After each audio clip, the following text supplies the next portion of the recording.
Men and women are exactly the same. Here's what I used to think when I became a personal trainer 7 years ago. But boy, was I wrong. The biggest difference being the menstrual cycle. Mind-blowing. When you do a basic personal training course, it doesn't really dive deep into the menstrual cycle. It just pretty much goes over that a woman has a menstrual cycle. That's about it.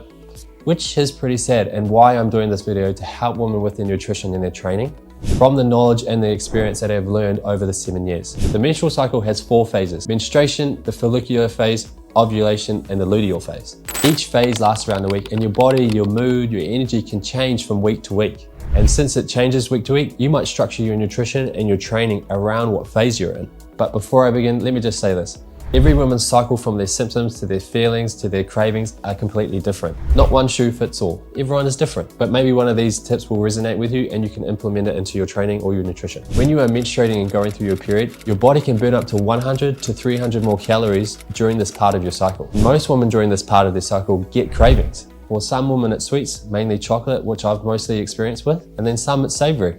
If you're in a calorie deficit and trying to lose body fat during this time, these cravings might be overwhelming, but since you're burning 100 to 300 more calories, you can actually eat a little bit more food and be in a calorie deficit. So maybe eating a little bit more food might help with those cravings, and this may help put those cravings away so you don't eat that whole block of chocolate, and you can stay in a calorie deficit and on track with your goals. Or what I might recommend to some women is to eat a little bit more up into their maintenance. Now you can delve into your cravings a little bit, stay in your maintenance calories. Sure, you're not in a deficit, but at least this way you're not going overboard into a calorie surplus. But if you use this strategy each month, you will still be in a calorie deficit over 4 to 5 months, which would be better than trying to hold off your cravings, but then caving in and eating everything in the pantry, which would bring you out of that calorie deficit, and then you would just end up going in circles.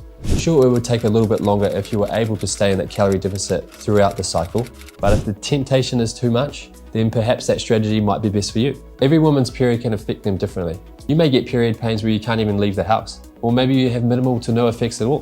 When I first became a personal trainer, I had no idea about this. But I remember one time I was training this woman, let's call her Sarah, and we were going to do heavy squats. We started loading up the bar and I put a 20 on and she put a 10 on. I said, "What are you doing?" And she said, "Oh, I'm not really feeling it today, I'm a little bit sore." I was like, "What do you mean? It's Monday, we haven't even trained yet." "Nah, my period pains." Baby Corey had no idea that their period could affect their training so much that we had to lighten the load. You may be someone that gets so sore that you have to change your whole training program. If you are someone that deals with bad period pains, during your heavy and your painful days, you might just do a light walk or some mobility, or just some light machine work, even if you've got some heavy squats or deadlifts planned in. Structure what you can manage and what's going to be best for you. And also during your period, you're very prone to injury. So if you do a heavy squat or a deadlift, or you do a fighting sport, it might be best just to dial down the intensity during this period. Excuse the pun. But then on the other hand, you've got ovulation. This is when you're feeling like an absolute animal and you could take over the fucking world. This is when your testosterone is at its peak, and usually you're the most horniest around this time.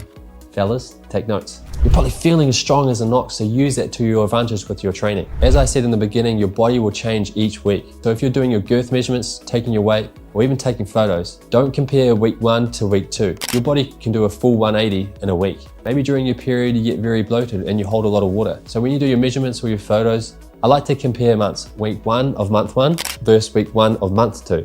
Not week 1 versus week 3, because you could be comparing ovulation versus your period, and they are two very different things. You want to try and keep the variables the same. If you're looking at losing body fat, building muscle, growing your booty, getting toned and in shape, check out the programs in the description. Let me just say it again, everyone is different. You may get no symptoms and be able to train like a beast throughout the whole month, or you could be sitting there nodding and agreeing with me.